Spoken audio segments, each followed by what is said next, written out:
ഷിരൂരിൽ ലഭിച്ച മൃതദേഹം അർജുന്റേതെന്ന് ഉറപ്പിക്കാനായുള്ള DNA പരിശോധന ഇന്നാണ്. DNA സാമ്പിൾ ശേഖരിച്ചു. നാളെ മൃതദേഹം ബന്ധുക്കൾക്ക് കൈമാറുമെന്നാണ് പ്രതീക്ഷിക്കപ്പെടുന്നത്. അർജുന്റെ ലോറി പൂർണ്ണമായും ഇന്ന് കരയിലേക്ക് എത്തിക്കും. ഗംഗാവലിയിൽ കാണാതായ മറ്റു 2 പേർക്കായുള്ള തെരച്ചിൽ അത് ഇന്നും തുടരുകയാണ്. കോഴിക്കോട് കണ്ണാടിക്കലിലെ വീട്ടിൽ ഇപ്പോഴും നിരവധി പേരാണ് എത്തുന്നത്. അർജുനെ കണ്ടെത്തുന്നതുവരെ നിരന്തരം പരിശ്രമിച്ച എല്ലാവർക്കും നന്ദി പറയുകയാണ് അർജുന്റെ കുടുംബം. പലതരം വ്യാജ വാർത്തകളിലൂടെ കടന്നു പോകേണ്ടി വന്നു. ഒപ്പം നിന്നവരെ മറക്കില്ലെന്നും കുടുംബാംഗങ്ങൾ പ്രതികരിച്ചു. സഹോദരിയുടെ പ്രതികരണത്തിലേക്ക് എത്താം. അതിനു മുമ്പ് KV ബൈജു ഷിരൂരിൽ നിന്നും ചേരുന്നുണ്ട്. ബൈജു, മറ്റു 2 പേർക്കായുള്ള തെരച്ചിൽ തുടങ്ങിയോ? DNA പരിശോധന ഫലം എപ്പോൾ വരും?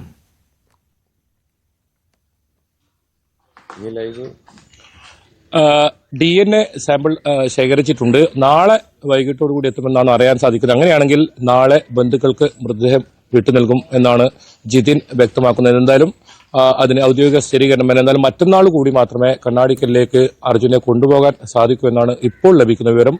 അതിൽ എന്തെങ്കിലും മാറ്റമുണ്ടെങ്കിൽ ഇനി അല്പസമയം കൂടി കഴിഞ്ഞാൽ നമുക്ക് മനസ്സിലാക്കാം. ഏതായാലും ഈ അപകടം നടന്നത് മുതൽ തന്നെ ഈ ഷിരൂരിൽ ഇത്തരത്തിൽ ക്യാമ്പ് ചെയ്ത് ഈ ഓരോ രക്ഷാദൌത്യത്തിനും ദൌത്യത്തിനും ഒക്കെ മുന്നിട്ടിറങ്ങിയ മനാഫ് ഏതായാലും നമ്മോടൊപ്പം ചേരുന്നുണ്ട്. മനാഫിനെ കുറിച്ച് പറഞ്ഞാൽ ഈ തുടക്കത്തിൽ തന്നെ അദ്ദേഹം ഇവിടെ വലിയ വെല്ലുവിളികളും പ്രതിസന്ധികളും ഒക്കെ നേരിട്ടാണ് അദ്ദേഹം ഇവിടെ തരണം ചെയ്താണ് ഒടുവിൽ അർജുനെ ആ ലോറി ഒക്കെ കണ്ടെത്താൻ ഇടയിലേക്ക് എത്തിയത്. എന്തായാലും അദ്ദേഹം ആദ്യം മുതൽ തന്നെ പറഞ്ഞത് ക്യാബിനകത്ത് അർജുൻ ഉണ്ടാകും എന്ന് തന്നെയാണ്. ഏതായാലും അതുപോലെ തന്നെ സംഭവിച്ചിരിക്കുന്നു. മനാഫ് എങ്ങനെ കാണുന്നു? തീർച്ചയായിട്ടും ഒരു ഘട്ടത്തിൽ കുറ്റം പറയുന്നത് അതിന്റെ ഒരു പാരമ്യത്തിലെത്തിന്, അതായത് താങ്ങാവുന്നതിലപ്പുറം കുറ്റങ്ങൾ കേൾക്കേണ്ടി വന്നു. പക്ഷെ ഏതൊരു ശക്തി നിരന്തരമായിട്ട് എന്നോട് പറഞ്ഞ് കൊണ്ട് നിന്നതാണ്, മനസ്സിൽ ഇങ്ങനെ വന്നുകൊണ്ട് നിന്നാണ് അർജുന് ക്യാബിന്റെ ഉള്ളിൽ തന്നെ ഉണ്ട്. ഞാൻ പലവട്ടം പറഞ്ഞതാണ്, അർജുന്റെ വാഹനം ഓവറായിട്ട് തകർന്നിട്ടില്ല. ഞാൻ പലവട്ടം പറഞ്ഞാണ്. അതേമാതിരി ഞാൻ പലവട്ടം പറഞ്ഞതാണ് ലക്ഷ്മൺ നായക്കിന്റെ കടന്റെ പിന്നിൽ ഇതൊക്കെ കറക്റ്റായിട്ട് നടന്നു. നമ്മള് നിരന്തരം എന്താ പറഞ്ഞു കഴിഞ്ഞാല് ഈ തെരച്ചിലുകൾ നിന്ന സമയത്ത് നിരന്തരം പോരാടിയിട്ടാണ് ഇത് വീണ്ടും തെരച്ചിലിനെ എത്തിച്ചത്. അതുപോലെ തന്നെ നിരന്തരം നമ്മള് തെരച്ചിലില്ലാത്ത സമയങ്ങളിൽ ഇവിടെ വാടകയ്ക്ക് വീടെടുത്തിട്ട് ഇവിടെ നിന്നും കൊണ്ട് ഡെയിലി എന്താക്കും എന്ന് പറഞ്ഞു കഴിഞ്ഞാല് പല പ്രൈവറ്റ് ആയിട്ട് പല ഭാഗങ്ങളിൽ കൂടി തെരച്ചിൽ നടത്തിയിരുന്നു. കടലിൽ തെരഞ്ഞതാണ്. 8 ദിവസത്തോളം കണ്ടിന്യൂസ് ബോട്ട് വാടകയ്ക്ക് എടുത്തിട്ട് നമ്മള് കടല് മൊത്തം അരിച്ചു പെറുക്കിയതാണ്.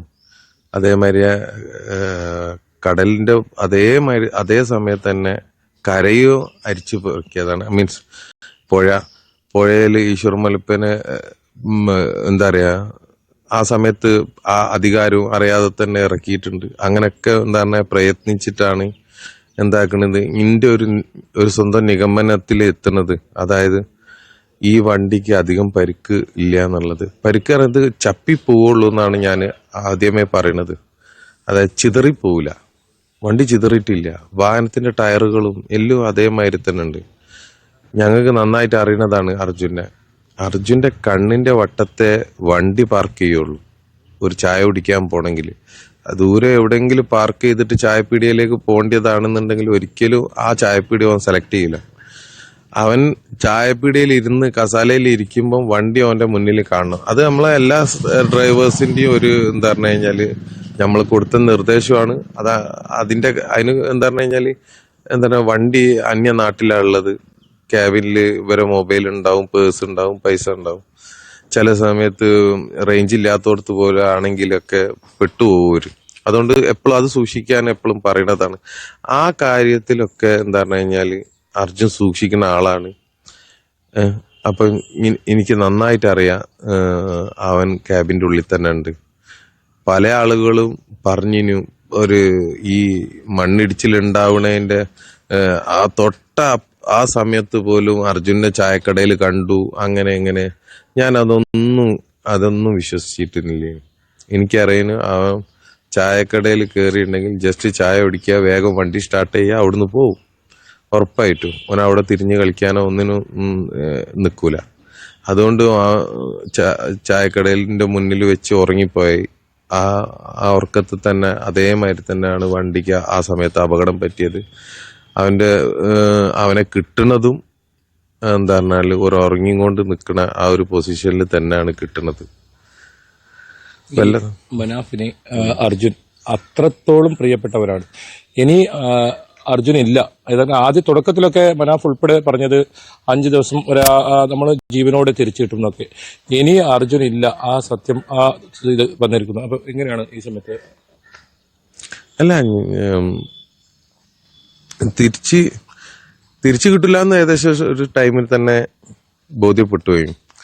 തിരിച്ചു കിട്ടും എന്നുള്ള ഒരു പ്രതീക്ഷ വന്നപ്പോഴാണ് എന്താക്കണത്, ഇത് സ്റ്റാർട്ടിങ് ടൈമിന് ഈ 2 ദിവസം സ്വിച്ച് ഓഫ് ആയ മൊബൈല് പിന്നെ ഓണായി എന്നുള്ള ഒരു ന്യൂസ് വന്നപ്പം അങ്ങനെ ഓണായിട്ടുണ്ടെങ്കിൽ അവനെ ഭൂമിന്റെ ഏത് തട്ടത്തുണ്ടെങ്കിലും കൊണ്ടുവരണം എന്നുള്ള ഒരു വാശിപ്പുറത്താണ് കുറച്ച് വൈകാരികമായിട്ട് ഞാൻ പെരുമാറിയത്. അത് പിന്നീട് എന്താ പറഞ്ഞു കഴിഞ്ഞാല് ദിവസങ്ങൾ കഴിയെ പിന്നെ മൊബൈല് ശബ്ദിക്കാതെ ആവുക, അങ്ങനെയൊക്കെയുള്ള എന്താ പറഞ്ഞ ഇനിയിപ്പോ എന്താ പറഞ്ഞ ആളുകൾ ഇതിന്റെ പിന്നാലെ കൂടിയിട്ട് മൊബൈൽ ശബ്ദിച്ചിരുന്നോ, മൊബൈൽ ഇതായിരുന്നോ, ഇതൊന്നും ഇനി വിടി, ആളെ കിട്ടി. അപ്പൊ അതോട് കൂടിയിട്ട് നമ്മൾ ആ ഒരു എന്താ പറയാ ആശങ്കകളൊക്കെ വൈമാറി. ആ വീട്ടിലേക്ക് അവനെ എത്തിക്കുന്നതോട് കൂടിയിട്ട് ആ വീട്ടുകാർക്കൊരു സമാധാനമാണ്. ഇനി നമുക്ക് ധൈര്യസമേതം അതിന്റെ ഇൻഷുറൻസിന്റെ കാര്യത്തിലേക്ക് കടക്കാം. ഇതിന്റെ തേർഡ് പാർട്ടി ഒരു ഡ്രൈവർക്ക് കിട്ടേണ്ട ഏറ്റവും വലിയ ഇൻഷുറൻസ് ആണ്. വാഹനം ഓടിച്ച ഡ്രൈവർക്ക് കിട്ടേണ്ട അത് വലിയ മോശമില്ലാത്ത ഒരു എമൗണ്ട് അവന് കിട്ടണം. അത് അവൻ അർഹിക്കുന്നതാണ്. ആ ഇൻഷുറൻസിന് വേണ്ടിയിട്ട് ഇനി മുന്നോട്ട് പോവുക, മറ്റു കാര്യങ്ങൾ ഇനി അവനെ നല്ലപോലെ എന്താ പറയുക ഇത്രയും കേരളം മൊത്തം സ്നേഹിച്ച് ഇതാണ്. ഇനി അവനെ നമുക്ക് കേരളത്തിൽ കൊണ്ടുപോയി ഒരു വരവേൽക്കായത് നല്ലൊരു അന്ത്യയാത്ര. തുടക്കത്തിലും മനാഫ് ലോറിക്ക് വേണ്ടിയാണ് മനാഫ്, അർജുനല്ല എന്നൊരു പ്രചരണമായിരുന്നു. അതൊക്കെ നമ്മൾ റിപ്പോർട്ട് ചെയ്തതാണ്. ഇപ്പോഴും മനാഫ് ലോറിക്ക് വേണ്ടിയല്ല സംസാരിക്കുന്നത്, അർജുന്റെ ഇൻഷുറൻസ്. അതുപോലെ തന്നെ അതിന് എങ്ങനെയാണ് ഈ നാട് എങ്ങനെയാണ്? നമ്മളിവിടെ എന്താ പറഞ്ഞു കഴിഞ്ഞാല് ഗാന്ധിജി ഉള്ള കാലത്ത് പോലും ഗാന്ധിജിക്ക് എതിരെ പോലും ആൾക്കാരുണ്ട്. അങ്ങനെ ഏതൊരാള് വന്നാലും ഓൽക്കെതിരെ ഉണ്ട്. ഒന്നും എന്താ പറയാ ഒരാളെ പോലും വിമർശിക്കാതെ വിട്ടിട്ടില്ല നാട്ടില്. നമ്മൾ ചെയ്യുന്നതിന് നമുക്ക് അതിൻ്റെതായ കുറ്റങ്ങളൊക്കെ ഉണ്ടാവും. ചെറിയ എന്താ പറയാ പ്രയാസങ്ങള് എന്തായാലും ഇത്തരത്തിലുള്ള ചെറിയൊരു ശതമാനം ആളുകൾ ഉണ്ട്. അപ്പം പറയാനുള്ളത് ഇങ്ങനെ ആളുകളോടാണ്.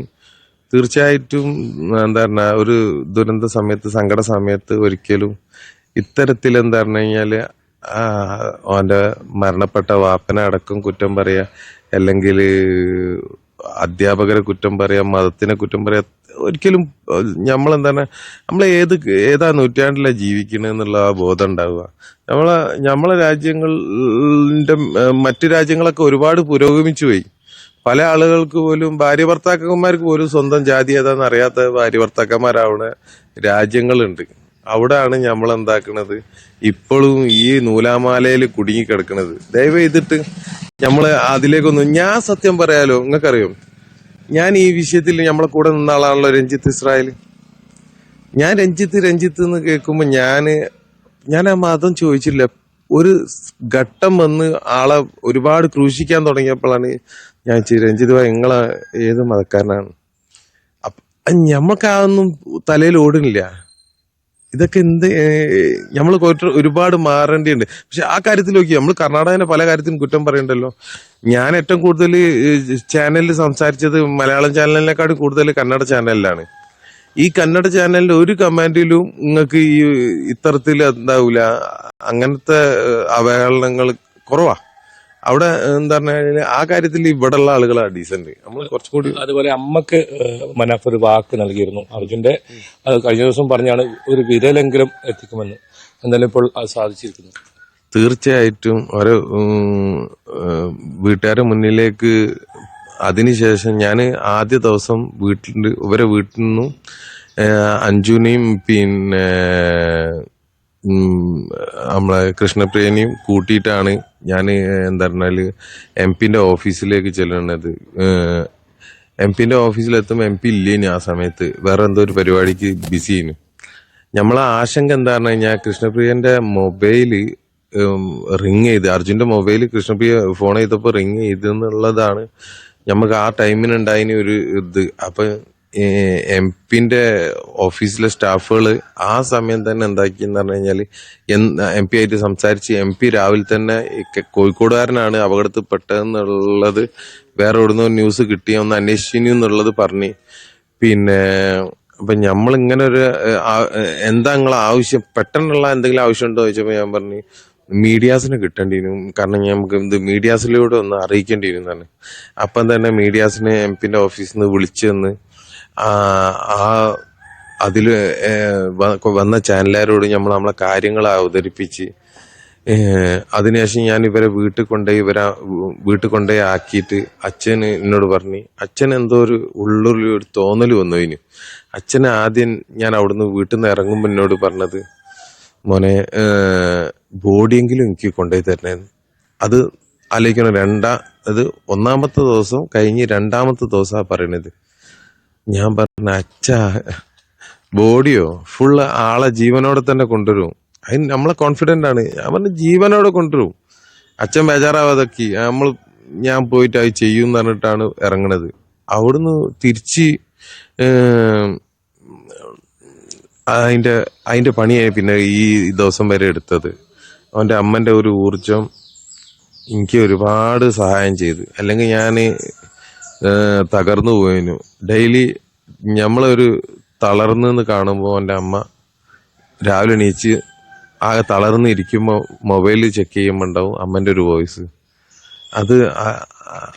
അത് ഞാൻ ഇപ്പോഴും വിശ്വസിക്കുന്നത് എന്നെ കൊണ്ട് ഇതൊക്കെ ചെയ്യിപ്പിക്കുന്നതും അമ്മനെ കൊണ്ട് ഇതൊക്കെ ചെയ്യിപ്പിക്കുന്നതും അർജുനായിരിക്കും എന്ന് തോന്നിപ്പോവാണ്. പല ഘട്ടങ്ങളിലും എനിക്ക് അങ്ങനെ ഫീൽ ചെയ്തു. പിന്നെ ഇതില് എന്താ പറഞ്ഞു കഴിഞ്ഞാല് ചെയ്യാവുന്ന ഒരു സാധാരണക്കാരനെ കൊണ്ട് എന്ത് ചെയ്യാൻ പറ്റും അതിന്റെ അപ്പുറം ഞാൻ ചെയ്തിക്കണ്. അത് ഇനി എത്തിപ്പെടാവുന്നത് പല ഘട്ടങ്ങളിലും എൻ്റെ കൂടെ ഉള്ള എൻ്റെ സഹോദരങ്ങളോട് വരെ ഞാൻ കയർത്ത് സംസാരിച്ചിക്കണ്. ഒരു ഭ്രാന്തനെ പോലെ ആയിപ്പോയിന് ഞാൻ. ബൈജോട്ടനോട് പോലും ഞാൻ ചില സമയത്ത്, കാരണം നമുക്ക് എല്ലാ ഉപദേശവും തന്ന് കൂടെ നിൽക്കണ, ചിലതൊന്നും എനിക്ക് ഉൾക്കൊള്ളാൻ കഴിയാതാവുമ്പോൾ ഞാൻ എന്റെ ജ്യേഷ്ഠന്റെ പോലെ കാണുന്ന ആളാണ്. മൂപ്പരോട് പോലും ഞാൻ കയർത്ത് സംസാരിച്ചിക്കണ്, ഞാൻ പൊട്ടി തെറിച്ചിക്കണ് പല ആളുകളോടും. അതിപ്പോ കർണാടക മുഖ്യമന്ത്രിനോട് പോലും കാണേ ഞാൻ ഈ വിഷയത്തിൽ ആലോചിച്ച് നോക്കണം. ഒരു സാധാരണക്കാരനായ ഞാൻ അമർഷം സഹിക്കാൻ കഴിയായിട്ട് മുഖ്യമന്ത്രി വന്ന് എന്റെ എത്ര ദൂരത്ത് നിൽക്കുമ്പോൾ ഞാൻ മണ്ണിലേക്ക് നോക്കിയിട്ട് പറഞ്ഞില്ലേ, അർജുനെ 1.5 മണിക്കൂർ കാത്തുക്ക്, എല്ലാ പണിയും നിർത്തി വെച്ചിക്കാണ്, മുഖ്യമന്ത്രി വന്നിക്കണ് ഇവിടെ, മുഖ്യമന്ത്രി പോയിട്ടേ ഞാൻ തരികയുള്ളൂന്ന്. അത്ര അമർഷം ഞാൻ പ്രകടിപ്പിച്ചിക്കണ്. അതിന് ഞാൻ തന്നെ ചില സമയത്തേക്ക് ഈ SP ഒക്കെ തല്ലുമ്പോഴും ബാക്കിയുള്ള SP DSP എല്ലാവരുടെ അടുത്തും ഞാൻ അടി വാങ്ങാത്ത ആളില്ല, പരത്തി വാങ്ങിക്കുന്ന അടി. ഈ വാങ്ങിയ അടിക്കൊന്നും എനിക്ക് ഒരു പ്രശ്നം തോന്നില്ല, എനിക്ക് മേല് വേനാവില്ല. ഇതൊക്കെ പിന്നിൽ ഏതോ ഒരു ശക്തി ഉണ്ടായതുകൊണ്ടായിരിക്കും ഇതൊക്കെ ചെയ്യാൻ കഴിഞ്ഞു. അല്ലെങ്കിൽ സാധാരണ ഒരാൾക്ക് ഇതൊന്നും എന്തായാലും ആ കപ്പാസിറ്റിയിലേക്ക് വരൂല. ഞാൻ ചെയ്യേണ്ട കടമേനും എനിക്ക് വലിയൊരു പ്രശസ്തിയോ അല്ലെങ്കിൽ വലിയൊരു ഇതോ ഞാൻ അർഹിക്കുന്നില്ല. ഞാൻ ചെയ്യേണ്ട എന്റെ ഡ്യൂട്ടിയാണിത്.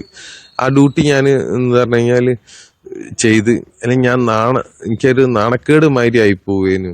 പിന്നെ അതേമാതിരി തന്നെ ജീവിതകാലം മുഴുവൻ ഒരു കള്ളനെ പോലെ എന്താ പറഞ്ഞാൽ ഞാൻ എന്തൊക്കെയാണ് ആയത്.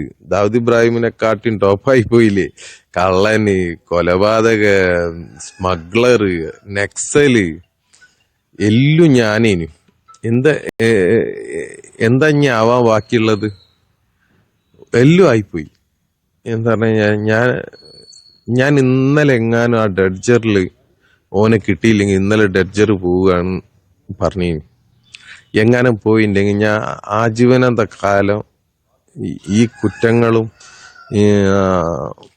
ജനങ്ങൾ എന്താ പറയാ കുറച്ച് ജനങ്ങൾ ചാർത്തി തന്ന ഈ പട്ടങ്ങളുണ്ടല്ലോ, ഒരു ഡോണുമാതിരി എന്തോ ലോ ക്ലാസ് സ്മഗ്ലർ പോലെ ആയിപ്പോകുന്ന ജീവിതാവൂലായിരുന്നു. ഒരു എന്താ പറഞ്ഞു കഴിഞ്ഞാല് ഒരു ഫാമിലിയും കൂടി ആത്മഹത്യ ചെയ്യണ വക്കിലേക്ക് എത്തിച്ച് പോവുകയും അതിന് ദൈവം കച്ചിലാക്കി. അത്ര തന്നെ. ഇനിയിപ്പോ ഇന്നത്തെ ഈ മൃതദേഹം കൊണ്ടുപോകുന്നതുമായി ബന്ധപ്പെട്ട് എന്തെങ്കിലും വിവരം മനാഫിന് ലഭിച്ചിട്ടുണ്ടോ? ഏത് രീതിയിലാണ് സംസ്കാര ചടങ്ങുകളൊക്കെ, അത്തരം വിവരങ്ങൾ എന്തെങ്കിലും ലഭിച്ചിട്ടുണ്ടോ? എന്തായാലും ഈ ബോഡി ഞാൻ നേരിൽ കാണാൻ ഒരു അവസരം ഉണ്ടായി.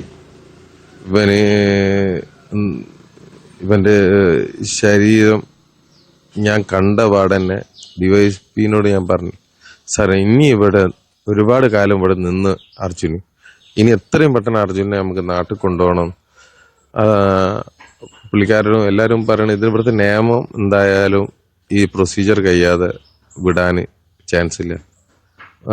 2 ദിവസം കൊണ്ട് DNA ടെസ്റ്റിന്റെ റിസൾട്ട് വരാൻ കാത്തു നിന്നേ മതിയാവും. നമുക്ക് ആ സമയം വരെ വേറെ പല പരിപാടികളും ഉണ്ട്. നമുക്ക് ജഗന്നാഥന്റെ ഫാമിലിനെ എടുക്കണം, അതായത് ജഗന്നാഥനെ എടുക്കണം, ജഗന്നാഥന്റെ ഫാമിലിന്റെ അടുത്തേക്ക് ജഗന്നാഥ് എത്തിച്ചു കൊടുക്കണം. ഈശ്വർ മൽപ്പനോട് വരാൻ പറഞ്ഞിട്ടുണ്ട്, ലോകേഷ്, ഇവരൊക്കെ നമുക്ക് പണികൾ ഇനിയുണ്ട്. ഏതായാലും ഇറങ്ങിയില്ലേ, എല്ലാം കൂടി വന്ന് നമുക്ക് ഏറ്റെടുത്താളാ. ആരും ഏറ്റെടുക്കാൻ ഇവിടെ ഇല്ലാത്തതിനോണ്ടാ, അല്ലെങ്കിൽ ഈ പണിക്കൊന്നും നമ്മള് നിക്കൂല. പക്ഷെ ആരും ഇല്ല. അപ്പൊ തൽക്കാലം നമുക്ക് അർജുനോടൊപ്പം തന്നെയല്ലേ ഇനി കേരളത്തിലേക്ക് മടങ്ങുക? അത് മാത്രമല്ല, അർഹിക്കുന്ന ഒരു യാത്രയപ്പ് അവസാനമായി അർജുന് നൽകാൻ തന്നെയല്ലേ തീരുമാനം? ഞാൻ അർജുന്റെ കൂടെ മടങ്ങുക എന്നുള്ളത് ഞാൻ അങ്ങനെ വിചാരിക്കുന്നില്ല. അർജുനെ കിട്ടിക്കഴിഞ്ഞ് ഞാൻ ചെയ്യേണ്ട ജോലി എന്റെ കഴിഞ്ഞിക്കണ്. ഇനി ഞാൻ അർജുന്റെ വീട്ടില് അമ്മന്റെയും അച്ഛന്റെയും അർജുന്റെ മോന്റെ അടുത്തും ഭാര്യന്റെ അടുത്തും പെങ്ങന്മാരുടെ അടുത്തും അനിയന്റെ അടുത്തും ഓലെ ഏൽപ്പിച്ചു കൊടുക്കുക, അത്രേ ഉള്ളൂ എന്റെ ഡ്യൂട്ടി. പിന്നെ കഴിഞ്ഞു. അത് ആ പ്രൊസീജിയറിൽ ഞാൻ അർജുനെ കാണരുതെന്ന് വിചാരിച്ചതാ. പക്ഷെ അൺഫോർച്ചുനേറ്റ്ലി ഞാനത് വിചാരിക്കാതെ തന്നെ ഡിവൈഎസ്പി ഇന്നായിട്ട് ഒരു ബന്ധം, നമ്മൾ അടി കൂടിയ ബന്ധം ഉണ്ടായതുകൊണ്ട് ഭയങ്കര സ്നേഹത്തില് പുള്ളിക്കാരൻ വിളിച്ചപ്പോ ഞാൻ പോകേണ്ടി വന്നു. ഏത് അവസ്ഥയിലാണ് ഇപ്പോൾ അർജുനുള്ളത്? ശരീരഭാഗങ്ങൾ മുഴുവൻ കിട്ടിയ 80% മാത്രമാണ് നമുക്ക് അറിയാൻ സാധിച്ചത്. അതങ്ങനെ അതിന് നമ്മൾ എന്താ പറഞ്ഞു കഴിഞ്ഞാല്, ഞാൻ ഈ തിടുക്കപ്പെട്ടതും എന്റെ വൈകാരികമായ പ്രവൃത്തിയും എന്റെ ഉള്ളില് അർജുന് എവിടെ ഉണ്ടെങ്കിലും നശിച്ചു പോവാതെ കിട്ടണമെന്നാണ്. അപ്പൊ ഞാൻ പല നേതാക്കന്മാർക്കും അവർക്കൊക്കെ അറിയാം. ആ നേതാക്കന്മാരോടൊക്കെ പറഞ്ഞാണ്, അർജന്റാണ്, മറ്റു വിഷയത്തിന്റെ മാതിരി ഞങ്ങൾ ഇത് സ്ലോ ആക്കരുത്. കാരണം തന്നെ ഒരാളെ ശരീരം നശിച്ചും കൊണ്ടിരിക്കുകയാണ്. അത് പരമാവധി നശിക്കുന്നതിന് മുമ്പേ നമുക്ക് ഓന്റെ വീട്ടിലെത്തിക്കണം. അതന്നെ ഇപ്പൊ സംഭവിച്ച്. എത്ര ആള് പറഞ്ഞ് എല്ല് പോലും കിട്ടൂല എന്ന് പറഞ്ഞില്ലേ. ആ ആളുകൾക്ക് ഇത് കാണിച്ചു കൊടുക്കാൻ പറ്റാത്തതിനോണ്ട് അല്ലെങ്കിൽ കാണിച്ചു കൊടുക്കേന്. അത്രത്തോളം ശരീരാവസ്ഥകൾ ഇതായതല്ലേ? അല്ല, അതെ, അത് അധികം ആയിട്ടില്ല, അധികം കേടുകളൊന്നുമില്ല. ഒരു ചെറിയ പരിധിയിലുള്ള ഡാമേജുകളേ ഉള്ളൂ. അതൊക്കെ എന്തായാലും ഉണ്ടാവുമല്ലോ. എന്തായാലും അത്തരത്തിലാണ്. ഏതായാലും മനാഫിനെ സംബന്ധിച്ചിടത്തോളം വലിയ പ്രതിസന്ധികളെ അതിജീവിച്ച ഒരു മനുഷ്യനാണ്. ഈ കാര്യത്തിൽ തുടക്കം മുതൽ തന്നെ വലിയ വിമർശനങ്ങളും ഇത്തരത്തിൽ ഒരുപാട് അനുഭവിക്കേണ്ടി വന്ന ഒരു മനുഷ്യനാണ്. എന്തായാലും അദ്ദേഹത്തിന്റെ വാക്കുകൾ വളരെ വൈകാരികമാണ്. കഴിഞ്ഞ ദിവസം തന്നെ അത് കണ്ടതാണ്. എന്തായാലും മനാഫ് ഇതാണ് ഒരു കൃത്യമായി ഈ മൃതദേഹം എപ്പോൾ കൊണ്ടുവരാൻ കഴിയുന്ന കാര്യത്തിൽ ഒരു 10 മണിയോടുകൂടി തന്നെ നമുക്ക് 10-11 മണിയോടുകൂടി തന്നെ നമുക്കൊരു സ്ഥിരീകരണം ഉണ്ടാകും. എന്നാലും DNA പരിശോധന ഫലം അത് ലഭിച്ചതിന് ശേഷം മാത്രമേ മൃതദേഹം വിട്ടു നൽകൂ എന്ന ഒരു തീരുമാനത്തിൽ തന്നെയാണ് ജില്ലാ ഭരണകൂടവും ഉള്ളത്. റൈറ്റ്, ബൈജു തുടരുക. ഷിരൂരിൽ നിന്നാണ് ബൈജു ചെയ്യുന്നത്. നമ്മൾ അതിന് മുമ്പ് 5 തൊട്ട് മുമ്പ് മാധ്യമങ്ങളോട് പ്രതികരിച്ചിരുന്നു. നിരന്തരം പരിശ്രമിച്ച എല്ലാവർക്കും നന്ദി പറയുകയായിരുന്നു കുടുംബം. അർജുന്റെ ഈ ദുരന്തമുണ്ടായതിനു ശേഷം പലതരം വ്യാജ വാർത്തകളിലൂടെ കടന്നു പോകേണ്ടിയും വന്നു. ഈ സാഹചര്യങ്ങളൊക്കെ ഒപ്പം നിന്നവരെ ഒരിക്കലും മറക്കാൻ കഴിയില്ലെന്നും കുടുംബാംഗങ്ങൾ പറഞ്ഞു.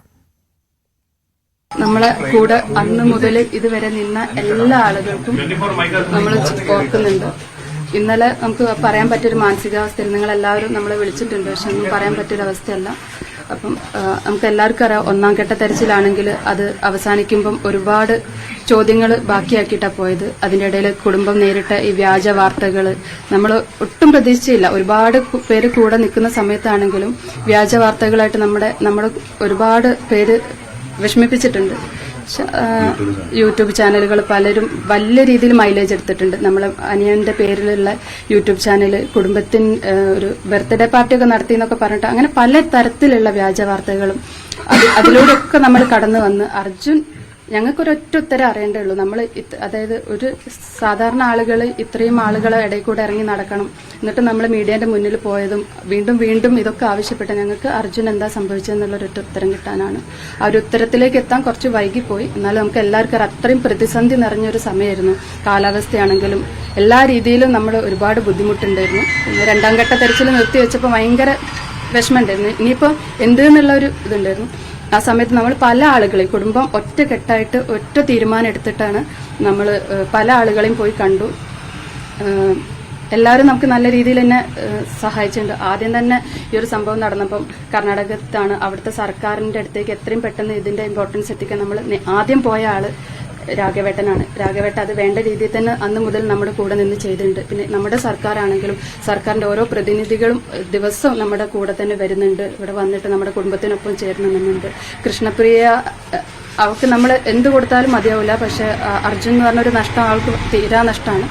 അവൾക്കൊരു ജോലി കൊടുത്ത് നമ്മുടെ സർക്കാർ അതും ചെയ്ത് അങ്ങനെ എല്ലാവരും ലോകമെമ്പാടുമുള്ള എല്ലാ മലയാളി ആളുകളും നമ്മുടെ കുടുംബത്തിന്റെ കൂടെ നിന്നുണ്ട്. അതേപോലെ നിങ്ങൾ മീഡിയ ആ ഒരു ശിരൂരെത്തിയാലേ നമുക്ക് മീഡിയ കഷ്ടപ്പെട്ട ഒരു കാര്യം അറിയുള്ളൂ. നിങ്ങൾ ആ വെയിലാണെങ്കിലും മഴയാണെങ്കിലും ഒക്കെ അത്രയും ഈ ഒരു ദൗത്യം ഇത്ര വിജയകരമാക്കാൻ നിങ്ങൾ എല്ലാവരും നല്ല രീതിയിൽ സപ്പോർട്ട് ചെയ്തിട്ടുണ്ട്. അപ്പൊ എല്ലാവരും ഈ ഒരു അവസരത്തിൽ ഓർക്കുകയാണ്. അവിടുത്തെ ജില്ലാ ഭരണകൂടാണെങ്കിലും നമുക്ക് ആദ്യ സമയങ്ങളിലൊക്കെ ഒരുപാട് വിവാദങ്ങൾ ഉണ്ടായിട്ടുണ്ട്.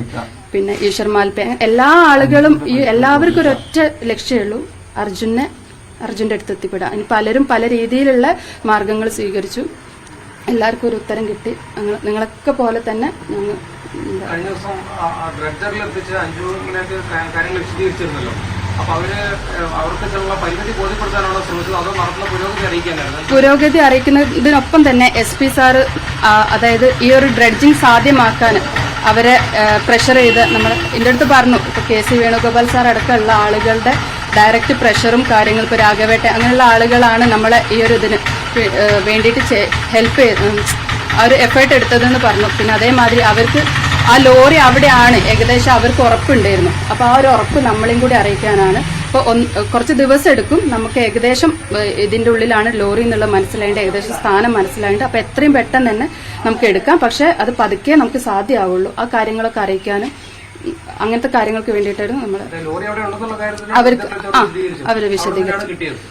അവിടെ തന്നെയാണ് കിട്ടിയത്. ആദ്യം ഈ തെരച്ചിലിനൊക്കെ വളരെ വേഗം കുറവാണ് നമ്മൾ പറയാതെ, പിന്നീട് അങ്ങോട്ട് വന്നപ്പോൾ കാര്യങ്ങളൊക്കെ കൃത്യമായി നടന്നിരുന്നു. ഏകോപനം കാര്യങ്ങളൊക്കെ അതൊന്നും അങ്ങനെയൊന്നും പറയാൻ ഞാൻ ആരുമല്ല. അപ്പം നമുക്ക് അതൊക്കെ ഓരോ സാഹചര്യങ്ങൾക്കനുസരിച്ചിട്ടാണ്. അപ്പം അതെനിക്ക് ഉത്തരമല്ല. ഇപ്പൊ ഏതായാലും നമുക്ക് ലാസ്റ്റ് ഈ ഡ്രഡ്ജർ വന്നതിന് ശേഷം നല്ല രീതിയിൽ തന്നെ നമുക്ക് അതിന്റെ കാരണം അവർ പറഞ്ഞ കാര്യങ്ങൾ ശരിയാണ്. മനുഷ്യ സാധ്യമായിട്ട് ഒരു ഡൈവ് ചെയ്തിട്ട് നമുക്ക് ആ ലോറിന്റെ അടുത്ത് ഒരിക്കലും എത്തിപ്പെടാൻ പറ്റൂലായിരുന്നു. അപ്പൊ അതിന് ഡ്രഡ്ജർ മാതിരിയുള്ള സംവിധാനം വേണമെന്നുള്ള രീതിയിലാണ് രണ്ടാം ഘട്ട തെരച്ചിൽ അവസാനിപ്പിച്ചത്. പിന്നെ നമുക്ക് ഒരുപാട് ഫോൾസ് ഇൻഫർമേഷൻ ഒക്കെ നമുക്കും കിട്ടിയിട്ടുണ്ട്. പല രീതിയിലും നമ്മളും ആ വഴിക്കൊക്കെ പോയിട്ടുണ്ട്. അപ്പം ഏതായാലും കുറച്ച് വൈകിയാണെങ്കിലും ഈ ഒരു സമയത്ത് ഈ ഒരു ഇതിലേക്ക് എത്താൻ പറ്റും.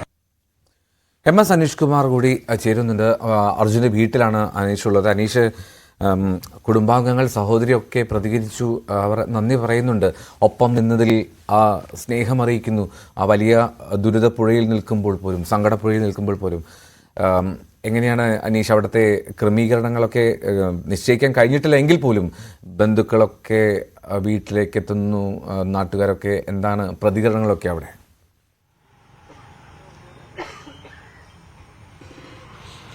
എന്തോ ഈ സംസ്കാരത്തിനടക്കമുള്ള തയ്യാറെടുപ്പുകൾ ഇനിയും ആരംഭിച്ചു കഴിഞ്ഞിട്ടില്ല. കാരണം DNA പരിശോധന നടത്തുന്ന ഒരു ഔദ്യോഗിക നടപടിക്രമമാണ്. അത് നടത്തിയ ശേഷം മാത്രം വിട്ടു നൽകാൻ മതിയെന്ന ഒരു നിലപാടിലേക്ക് കുടുംബം എത്തിച്ചേരുന്നു. കാരണം ഭാവിയിൽ എന്തെങ്കിലും നിയമപരമായതോ മറ്റുള്ളതോ ആയ സങ്കീർണ പ്രശ്നങ്ങൾ ഉണ്ടായാൽ അത് പിന്നീട് ഒരു പ്രശ്നമായി മാറേണ്ടതില്ല.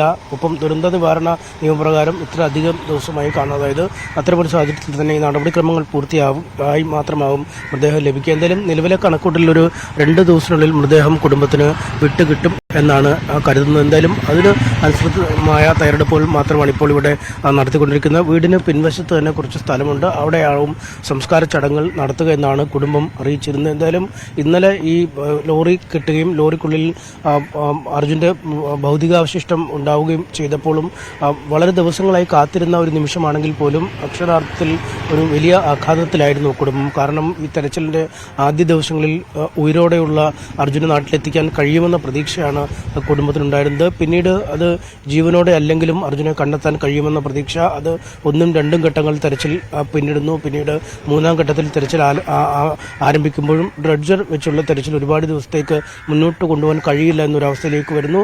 അതിനൊക്കെ ശേഷമാണ് ഈ ഭൗതിക അവശിഷ്ടം ഈ വാഹനത്തിനുള്ളിൽ നിന്ന് തന്നെ അല്ലെങ്കിൽ ലോറിയുടെ ക്യാബിനുള്ളിൽ നിന്ന് തന്നെ ലഭിക്കുകയും ചെയ്തു. എന്തായാലും ഒരു തരത്തിൽ പറഞ്ഞാൽ അതൊരു ആശ്വാസമാണ്, സമാധാനമാണ്. കാരണം എന്നേക്കുമായി കാണാതാവുന്ന ഒരാളെക്കുറിച്ചുള്ള വേദനയേക്കാൾ നല്ലതാണല്ലോ ഈ താൽക്കാലികമായി ഉണ്ടാകുന്ന ഈ വേദനയും. അത് ഒരുപക്ഷെ മുറിവുകൾ കാലം ഉണക്കുമെന്ന് കരുതാം. പക്ഷേ തിരിച്ചു കിട്ടാതെ ഇരുന്നാൽ അല്ലെങ്കിൽ ഒരു വിവരങ്ങളും തെരച്ചിലിൽ ലഭിക്കാതെ വന്നാൽ അതൊരു തീരാവേദനയായി കുടുംബത്തിന് മാറുന്ന ഒരു സാഹചര്യമുണ്ട്. അതുതന്നെയാണ് നേരത്തെ ആ സഹോദരി അടക്കം പങ്കുവെക്കുകയും ചെയ്തത്. എന്തായാലും എല്ലാ മലയാളികളോടും ആ കുടുംബത്തിന്റെ നന്ദി പറഞ്ഞു. കാരണം സർക്കാരുകൾ, ജനപ്രതിനിധികൾ എന്നിവരെല്ലാം വളരെ കാര്യക്ഷമമായി തന്നെ ഇതിൽ ഇടപെട്ടു. ആഴങ്ങളിലേക്ക് നീങ്ങി അർജുനെ വീണ്ടെടുക്കാനായി തിരച്ചിൽ നടത്തിയ മുങ്ങൽ വിദഗ്ധരടക്കം എല്ലാ മേഖലയിൽ നിന്നുള്ള ആളുകളെയും കുടുംബം നന്ദി പറയുന്നു. എന്തായാലും ഇന്നലെ കുടുംബത്തിന്റെ ഭാഗത്തുനിന്നും വീട്ടിൽ നിന്നും അവർക്ക് പുറത്തേക്ക് ഇറങ്ങാൻ പോലും കഴിയാത്ത വിധം തളർന്ന അവസ്ഥയിലായിരുന്നു. ഇന്നാണ് സഹോദരി എത്തുകയും എല്ലാവർക്കും തങ്ങളുടെ നന്ദി പറയുകയും ചെയ്തിരിക്കുന്നത്. എന്തായാലും 2 ദിവസമെങ്കിലും എടുക്കും ചുരുങ്ങിയത് നടപടിക്രമങ്ങൾ പൂർത്തിയാക്കാൻ എന്നാണ് നമുക്കിപ്പോൾ മനസ്സിലാക്കാൻ കഴിയുന്നത്. അതിനുശേഷമാവും റോഡ് മാർഗം തന്നെ ഈ ഭൗതികാവശിഷ്ടങ്ങൾ വീട്ടിലേക്ക് എത്തിക്കുക. ഈ വീട്ടിലേക്ക് എത്തുന്നതനുസരിച്ചുള്ള സമയക്രമം നിശ്ചയിക്കുമ്പോഴാവും സംസ്കാരമടക്കമുള്ള സമയക്രമം കുടുംബം നിശ്ചയിക്കാൻ കഴിയും. എന്തായാലും ഇപ്പോൾ ബന്ധുക്കളും അടുത്തുള്ള ആളുകളുമൊക്കെയാണ് ആ വീട്ടിലേക്ക് വരികയും ആ കുടുംബത്തിനൊരു ആശ്വാസമായി മാറുകയും ചെയ്യുന്നത്. ഈ കാണാതായ നാൾ മുതൽ അതിൽ വാർത്തയായി പുറത്തേക്ക് വന്ന സമയം മുതൽ ഈ വീട്ടിലേക്ക് സാമൂഹ്യ സാംസ്കാരിക രാഷ്ട്രീയ രംഗത്തേക്ക് പ്രമുഖരായ ആളുകൾ എത്തുകയും ആ കുടുംബത്തിനെ ആശ്വസിപ്പിക്കുകയൊക്കെ ചെയ്യുന്ന കാഴ്ച നമ്മൾ കണ്ടു. ഇന്നലെ മുതൽ ഈ കുടുംബത്തിനെ കാണാനും അമ്മയ്ക്കൊരു ചെറിയ സാന്ത്വന വചനം നൽകാനും ഒക്കെ നിരവധി പേർ വരുന്നുണ്ട്. എന്തായാലും ഇപ്പോൾ ഒരു വലിയ ആളുകളുടെ ഒരു വരവ് അല്പം കുറഞ്ഞിട്ടുണ്ട്. കാരണം ഈ മൃതശരീരം എത്തുന്ന സമയം സംബന്ധിച്ച ഒരു കൃത്യമായ വിവരം ലഭിച്ച ശേഷമാവും ആളുകൾ ഇവിടേക്ക് അധികമായി എത്തുക എന്നാണ് നമുക്ക് മനസ്സിലാക്കാൻ കഴിയുന്നത്. എന്തായാലും അങ്ങേയറ്റം ഒരു മാനസികമായ ഒരു ആഘാതത്തിൽ തന്നെയാണ് കുടുംബം.